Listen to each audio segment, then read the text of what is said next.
right, intimacy with Jesus. It's good. It's a great one. Good topic. Okay, I'm gonna read a little bit of this. I'm gonna jump back and forth, but it's gonna be really fun. Intimacy with Jesus. Sometimes when we may not mean to, of course, we like to replace our intimacy with the Lord with Christian stuff. Has anybody done that? Raise your hand, please. All right, well, I'm going to look. Yeah. Those of you that have not done that, it's coming. There will be a time. If you plan on still seeking the Lord out for the rest of your life, this is coming. You're welcome. Okay? All right. What that means is we can let the fear of intimacy that we have, and I'm going to go into this deeper, actually interfere and be replaced by, I'm going to read this because it's really, really, really important. Except I lost my place. 1 second. Oh, it can come in and out of these by distractions and actual replacements in our life. And I'm going to tell you this one. This is the problem, is that I thought I was fine. Okay.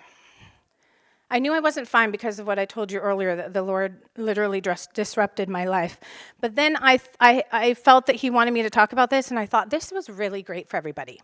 I am really proud of everybody that they are going to have a moment with the Lord. Then and I kind of ignored the rest because I thought, this is great, Lord. Wow, look at you go. And then what happened was I was worshiping kind of in the back and kind of freaking out, as I do before I speak. And the Lord's like, well, actually, this is you. And I was like, great, let's not talk about that. And then he said, we're going to talk about it. In fact, you're going to mention it. And then I cried. I would like to blame Lindsay Taylor. She had something to do with that. Thank you. So I'm going to bring up my own little moment here. And Nathan also said I should have something personal. I actually didn't this time before this. So thank you, happy couple in the front. Okay, so I'm going to take my glasses off because it's personal. Okay, so I have a sweet girl. Remember last time when I cried? How many of you remember when I cried? Oh, great, many of you. Awesome, okay, great. So remember that?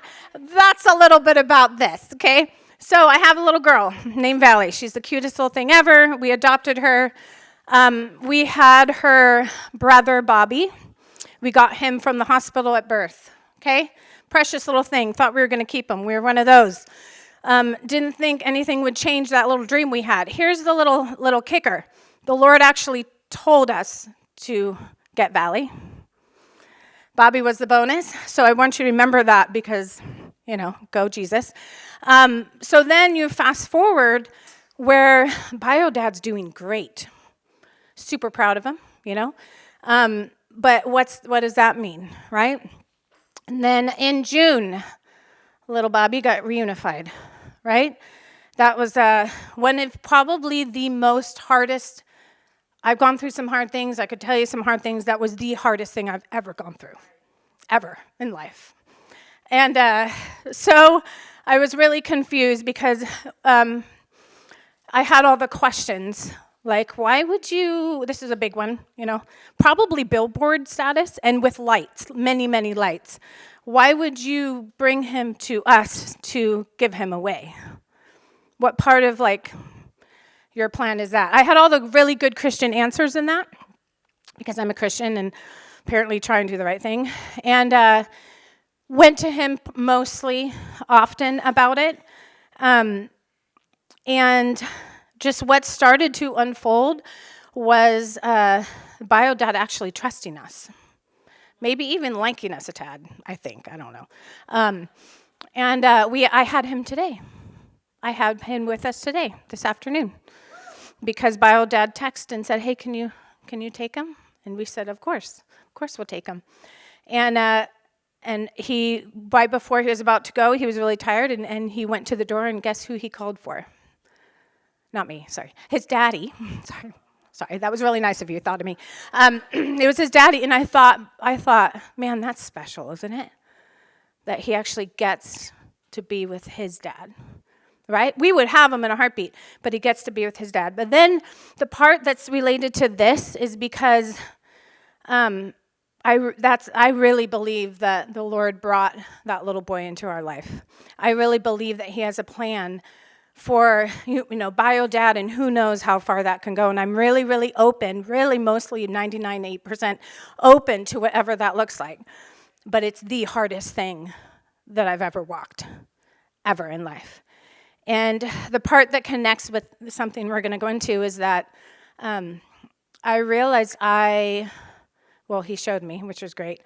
Even in my connection with the Lord, there were so many times I hid from him. There were so many times when I distracted myself from him because I didn't want to know. I didn't want to know. I'm mourning still probably, but I didn't want to know why. I didn't want to know what his plan was. I was like, please don't show me, actually. But all of this was kind of like, so when I was really mad, I'd like yell that, But there a lot of that was undertone. So what happened with a lot of my time is that the Lord would call me and I'd be like, I'm good. I'm actually okay. Not like good, but like I'm good. I don't want to talk to you. That kind of I'm good. I want to watch this show instead of talking about that, because I don't want to talk about that, because I'm still hurt and angry a little bit that you did that, and I don't know what to do with that because I don't know what the future holds. I don't want to see what the future holds. I want to moment by moment. And here's the thing: there's a Christianese part of that that's kind of healthy, right? In the sense of like, take day by day, walk it out, do the next right thing, right?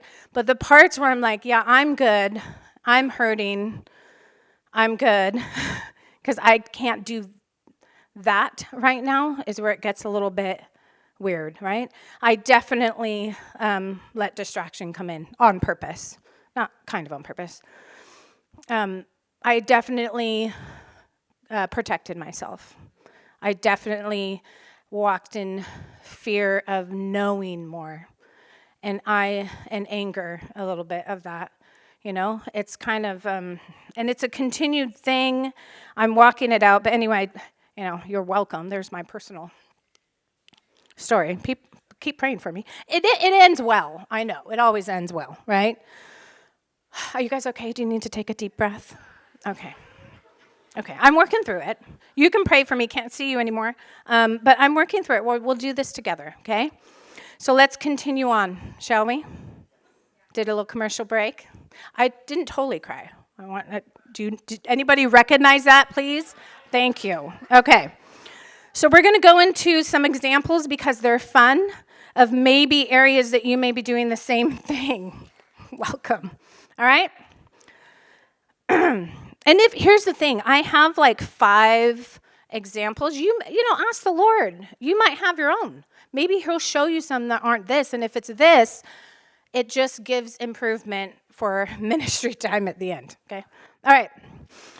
How many of you have waited for prayer, ministry, or inner healing to talk to Jesus about what's happening in your heart instead of just talking to him?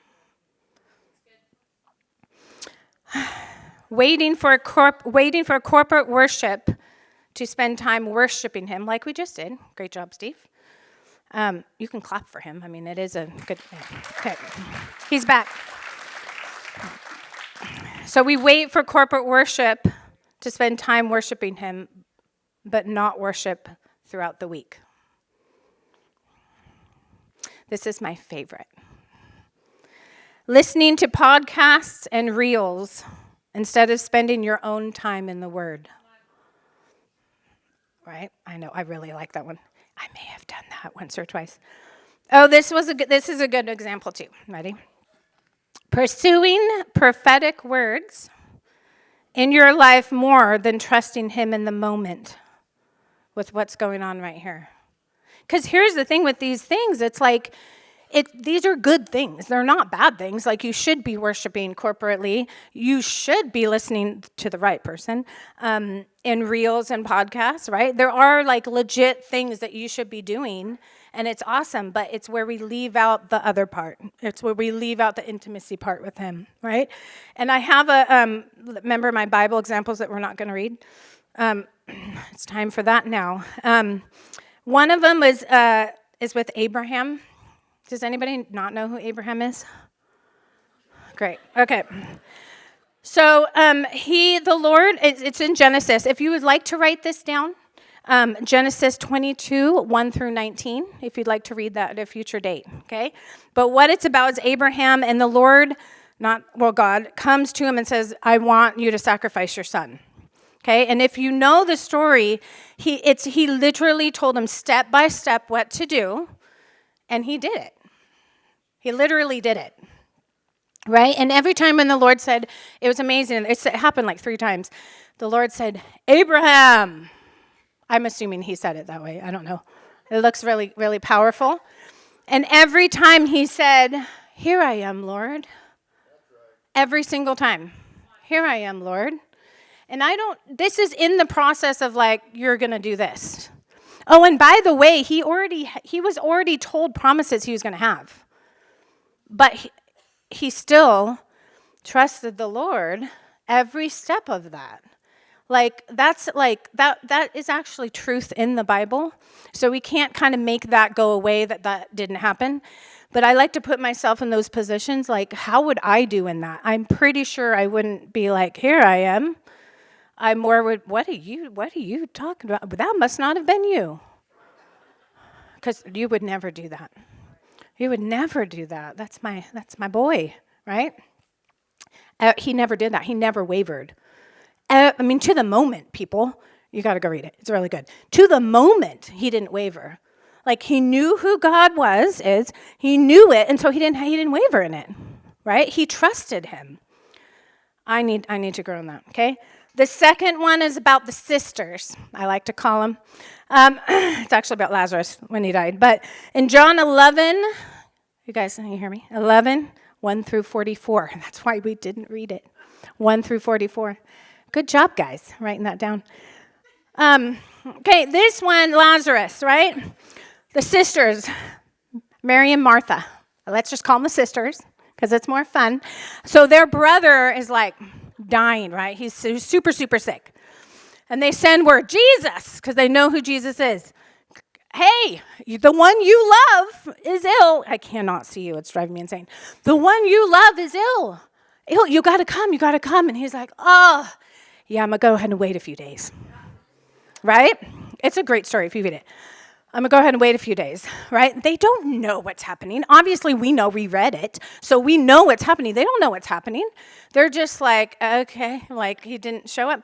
Then he shows up, right? Jesus and his crew, his like posse or gang or something, shows up, right? He's like, hey, we're here. I'm here. And they're like, yeah, you're very late. So late. He's been dead for 4 days.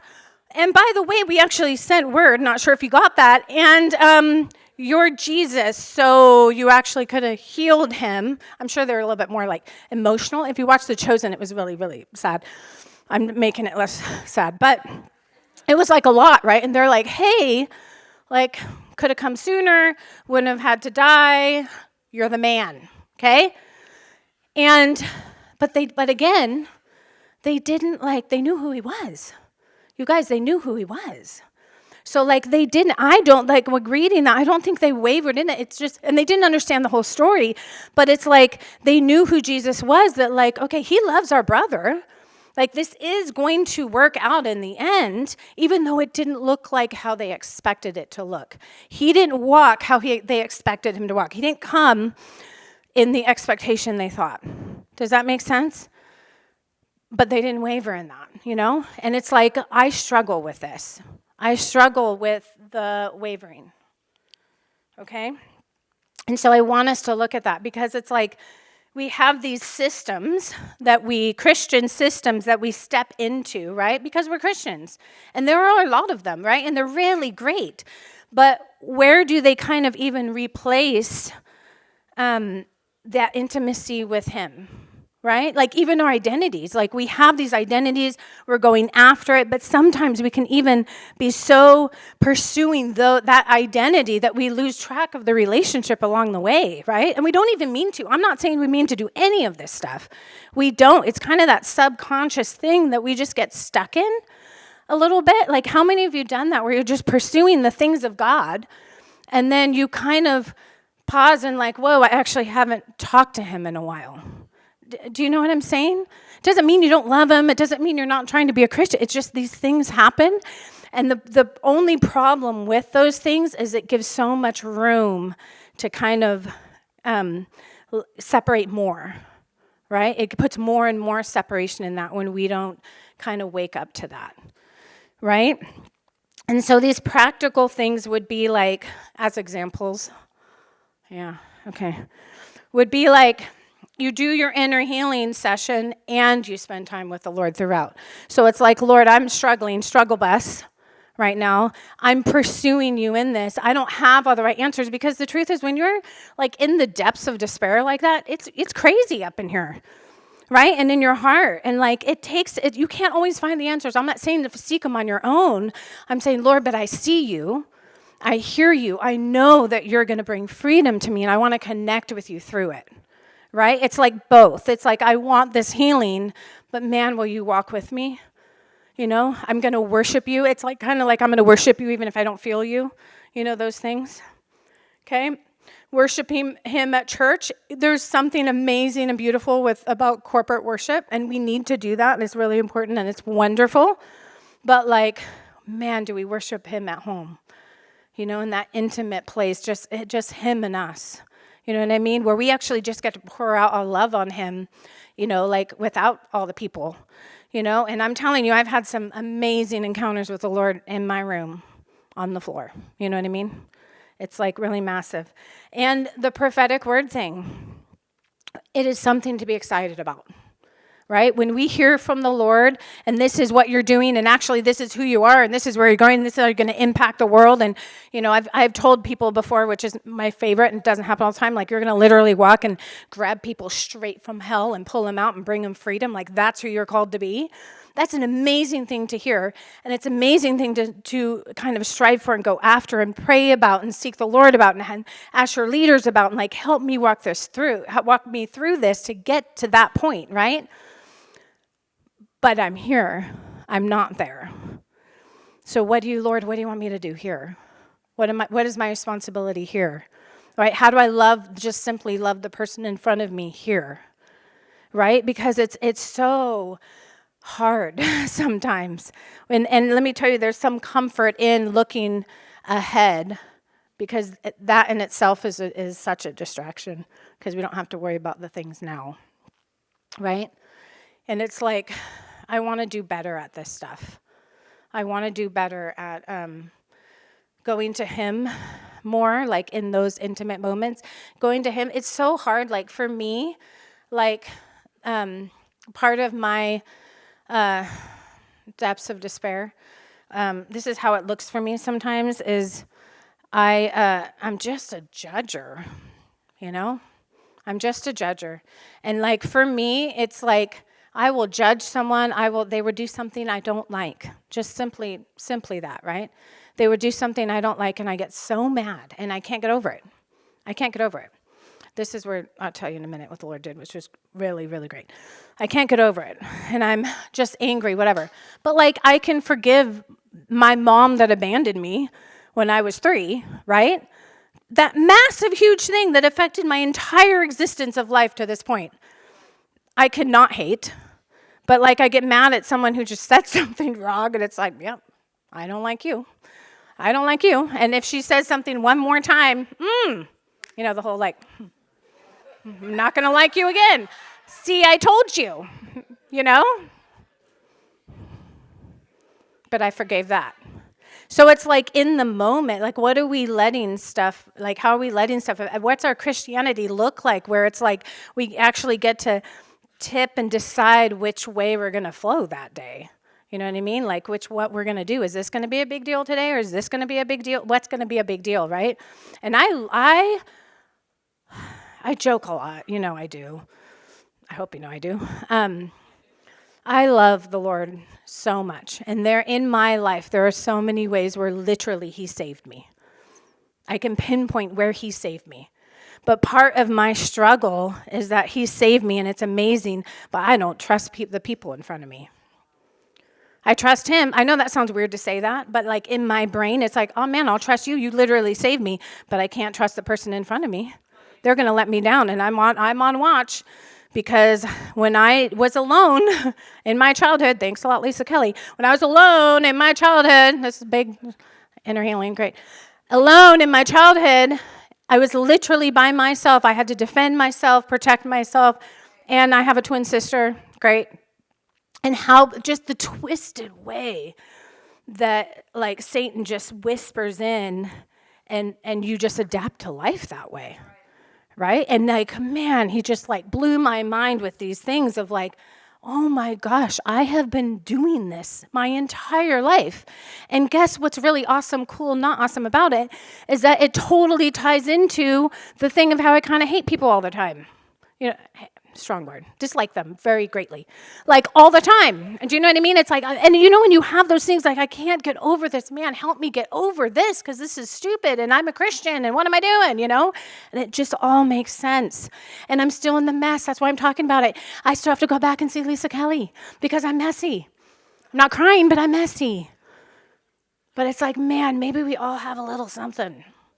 You know, maybe we all have a little area where it's like, it's just easier to do this than spend time with them. Because man, it's like, I want to try. I'm so afraid of what he may or may not show me, or he may or may not tell me, or how far are we going to go? Because like that last time was a lot, man, but it really got really nice and fluffy. Now my heart is so loved. But man, if I go further, what else are you going to do? Because eventually I'm going to be out of control here, and then I actually have to trust you, and oh no.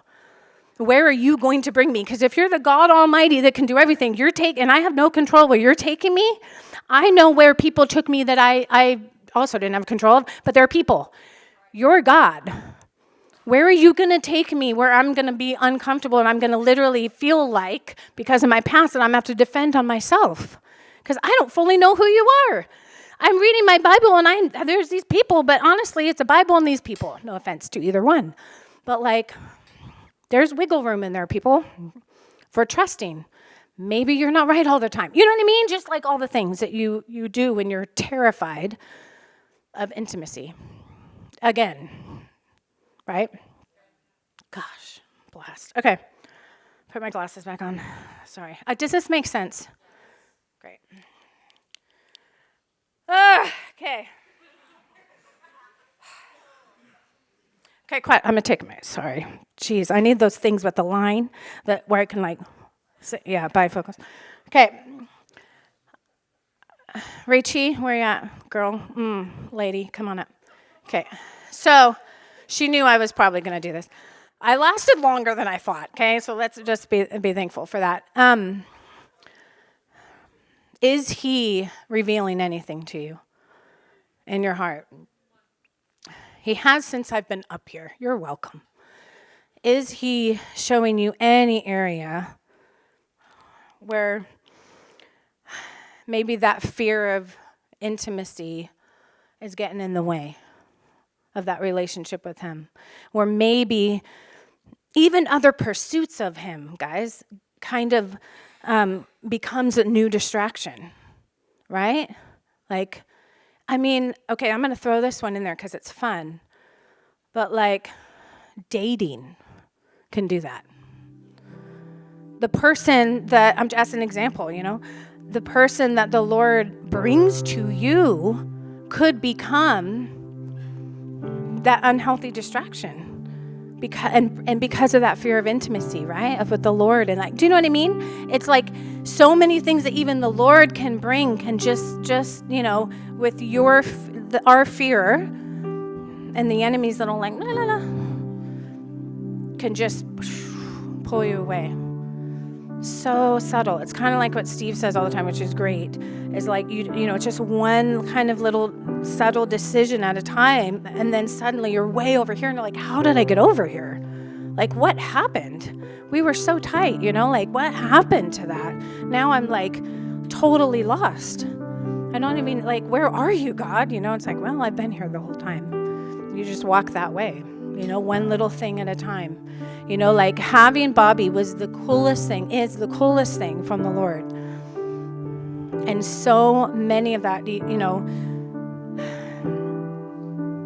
purposefully and not purposefully, how you can do kind of both, became this distraction where it's like, this is too much for me to handle.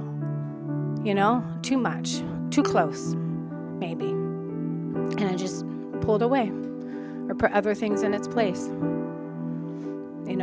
Just how often do we do that? And I really hope that he's showing you these areas, because I really feel like he wants to heal like pain and relationships and reveal areas in your life where that kind of fear of intimacy with him brings those distractions, and it comes in between you and him. And it's like little things, guys, but they can turn big real quick. Thank you for watching the Father's House Oroville YouTube channel. But don't stop there. Please subscribe to our channel and help us spread the message of Jesus to all your friends and family by sharing our videos. You can also help support us financially by clicking the Give button. Thank you so much for watching. We hope to see you again soon.